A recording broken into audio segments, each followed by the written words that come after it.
नमस्कार दोस्तों, स्वागत है आपका द इन्फॉर्म्ड इंडियन चैनल पर। आज हम 4 नवंबर का द हिंदू का न्यूज़ एनालिसिस करेंगे। देखते हैं क्या इंपॉर्टेंट न्यूज़ आई हैं। तो हम शुरू करते हैं। तो पहली न्यूज़ आई है ये वुमेन कोटा से रिलेटेड।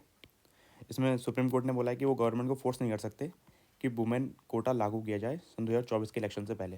ठीक है, तो मैं बता देता हूँ कि कौन सी अमेंडमेंट एक्ट था। 106 अमेंडमेंट एक्ट से प्रोवाइड किया गया था वुमेन कोटा। कहाँ कहाँ प्रोवाइड किया गया है?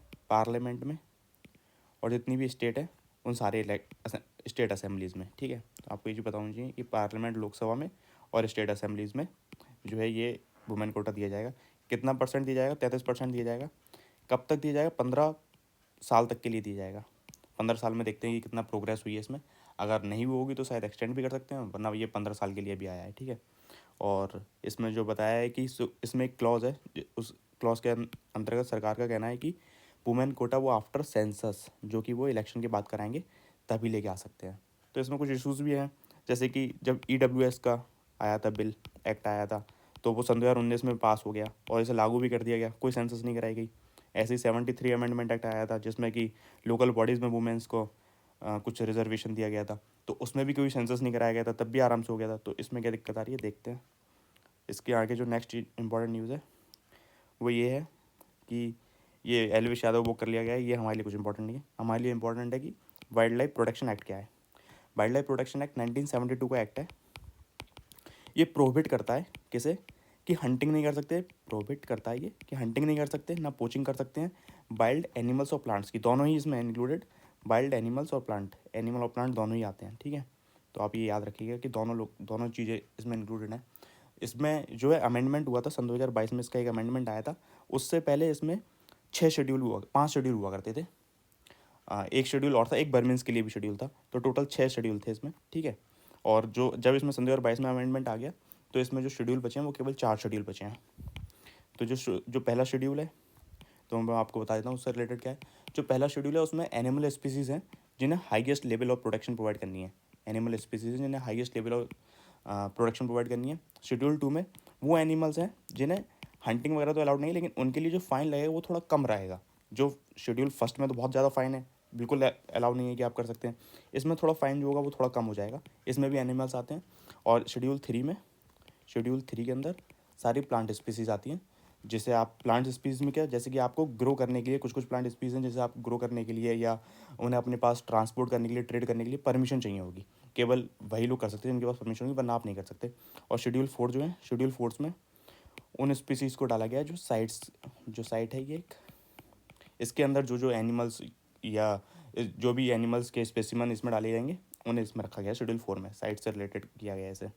इसके बाद इस एक्ट के अंदर एक इम्पॉर्टेंट बॉडी भी है जिसका नाम है national board for wild life. National board for wild life, national for वो वाइल्ड लाइफ। ठीक है, आप ये याद रखिएगा, NBWL, national board for wild life. ये अपेक्स बॉडी है। जितने भी मैटर होंगे वाइल्ड लाइफ से रिलेटेड जितने भी मैटर होंगे, वो सारे इश्यूज़ यही बॉडी देखेगी, national board for wild life. ठीक है, आई होप आपको ये समझ में आ गया होगा। इसके बाद देखते हैं क्या इंपॉर्टेंट न्यूज़ है।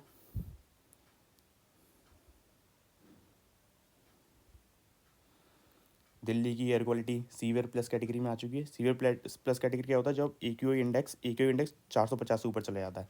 ठीक है, तो इसमें जब AQI इंडेक्स 450 से ऊपर चला जाएगा तो ग्रैप के GRAP इसके स्टेज 4 आ जाती है।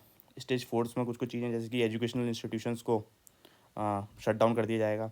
स्टाफ की जो जो भी गवर्नमेंट ऑफिस और प्राइवेट ऑफिस में स्टाफ है उसे कम कर दिया जाएगा 50%। ऑड इवन स्कीम आ जाएगी। और भी काफ़ी सारी चीज़ें, जैसे दिल्ली से बाहर की जो भी व्हीकल होंगे स्टेट में, उन्हें बैन कर दिया जाएगा। और केवल वही इलेक्ट्रिक व्हीकल वगैरह यही अलाउ होंगे, और कोई व्हीकल अलाउ नहीं होगा। तो काफ़ी सारे इसमें नॉर्म्स होते हैं, अलग अलग स्टेजेस हैं कि कितना पॉल्यूशन उस लेवल से होता है ये। इसके बाद देखते हैं नेक्स्ट इंपॉर्टेंट न्यूज़ क्या है। ये तो मैंने आपको बता ही दिया। इसके बाद ये अच्छा इनिशिएटिव लगा मुझे। MCD जो है, ये शहीद पार्क का है। MCD शहीद पार्क में कुछ ऑफिशियल्स के साथ गया अपने, और वहाँ पे उन्होंने, दिल्ली का है ये, तो वहाँ पे उसने क्या किया, ग्रुप्स में 6 लोगों के ग्रुप्स में डिवाइड कर दिया लोगों को। उन्हें ब्लाइंड फोल्ड कर दिया, उनकी आंखों पे पट्टी वट्टी बांध दी, और उन्हें स्टिक्स दे दी, व्हील चेयर पर बिठा दिए गए। और उन्हें मतलब ऐसा फील कराया गया कि आप जो हैं डिसेबल्ड लोग हैं आप, ठीक है। तो वो आप वो फील करेंगे कि क्या क्या इश्यूज़ आते हैं जो डिसेबल्ड होते हैं, वो अगर पार्क में जाते हैं, कहीं भी प्लेसेस पे जाते हैं, तो उन्हें क्या क्या इश्यूज़ आते हैं। तो बाद में हो सकता है इससे रिलेटेड अच्छी अच्छी कुछ पॉलिसीज़ लेके आएँ वो डिसेबल्ड लोगों के लिए। तो ये मुझे एक अच्छा इनिशिएटिव दिखा एमसीडी का। इसके बाद देखते हैं नेक्स्ट इंपॉर्टेंट न्यूज़ क्या है। इसके बाद जो नेक्स्ट इंपॉर्टेंट न्यूज़ है वो ये न्यूज़ में आया था, नेशनल डैम सेफ्टी अथॉरिटी। तो मैं आपको बता देता हूँ ये जो अथॉरिटी है वो किस एक्ट के अंदर बनी है। ये एक एक्ट आया था डैम सेफ्टी एक्ट का, डैम सेफ्टी एक्ट सन 2021। ठीक है। ये एक्ट क्या करता है, ये सर्विलांस करेगा, इंस्पेक्शन करेगा, इंस्पेक्शन और ऑपरेशन भी देखेगा, मेंटेनेंस करेगा। किस चीज़ का, जितने भी डैम्स हैं, जिस जिस भी डैम की हाइट 15 मीटर से ज़्यादा है, उन सारे डैम्स का ये सर्विलांस, इंस्पेक्शन, ऑपरेशन, मेंटेनेंस, ये सारी चीज़ चेक करेगा। और अगर कोई डैम है जिसकी हाइट 15 मीटर से 10 मीटर से 15 मीटर के बीच में है, तो उसमें स्ट्रक्चर से रिलेटेड कोई चीज़ें हैं, डिज़ाइन से रिलेटेड कोई चीज़ें, तो वो भी चीज़ें देखेगा ये। ठीक है।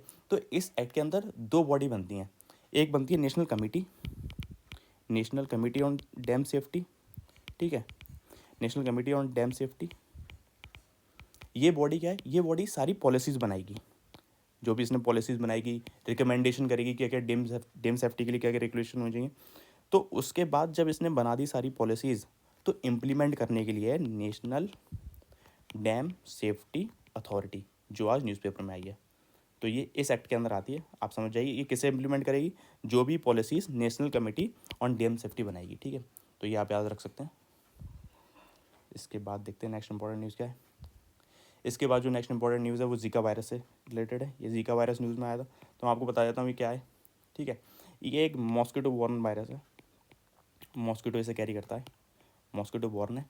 और ये इसकी जो फैमिली है वो है फ्लैवियो वायरस। ठीक है। ये आरएनए टाइप का वायरस है, आरएनए टाइप, आप ये याद रख सकते हैं, आरएनए टाइप का वायरस है। ठीक है। सबसे पहले कहाँ देखा गया था, युगांडा में देखा गया था, मंकीज़ में 1947 में। फिर धीरे धीरे वहाँ की पॉपुलेशन में भी होने लगा। ठीक है। आप याद रख सकते हैं। इसे इसका ट्रांसपोर्टर क्या है, तो मैंने आपको बता दिया, मॉस्किटो। और मॉस्किटो भी कौन सा है, एडीज़, एडीज़ मॉस्किटो। ठीक है। स्पेशली एडीज़, जो इजिप्टी होता है हमारा, एडीज़ इजिप्टी का नाम आपने काफ़ी सुना होगा। क्यों सुना होगा, क्योंकि ये यही डेंगू कैरियर है, डेंगू का भी कैरियर यही है। तो आपको ये पता होना चाहिए। और ये वायरस जो है, जैसे कोई वुमेन प्रेग्नेंट है तो उससे उसके चाइल्ड को भी हो सकता है, और सेक्सुअल चीज़ों से भी हो सकता है, सेक्सुअल कॉन्टैक्ट के थ्रू भी ये वायरस जो है एक दूसरे पार्टनर उसमें जा सकता है। ठीक है। ट्रांसफ्यूशन ऑफ ब्लड किसी तरीके से हो सकता है। और इस वायरस की कोई वैक्सीन नहीं है, कोई वैक्सीन नहीं है, कोई मेडिसिन नहीं है। बस इसकी जो भी चीज़ें हैं उसको दवाइयाँ दे के, जैसे पैरासीटामोल वगैरह दे के उसके इफेक्ट्स को कम करना है। धीरे धीरे ये अपने आप ठीक होता है। ठीक है। तो इसके बाद देखते हैं क्या इंपॉर्टेंट न्यूज़ है। और पता होना चाहिए कि इसकी कोई वैक्सीन, कोई मेडिसिन है नहीं स्पेसिफिक। एडिटोरियल में इसमें डिस्कस करूँगा नहीं, क्योंकि बहुत शॉर्ट वीडियो होने वाली है। उसके बाद देखते हैं क्या इंपॉर्टेंट न्यूज़ है। ये मैंने आपको सारा बता ही दिया, वुमेंस कोटा से रिलेटेड।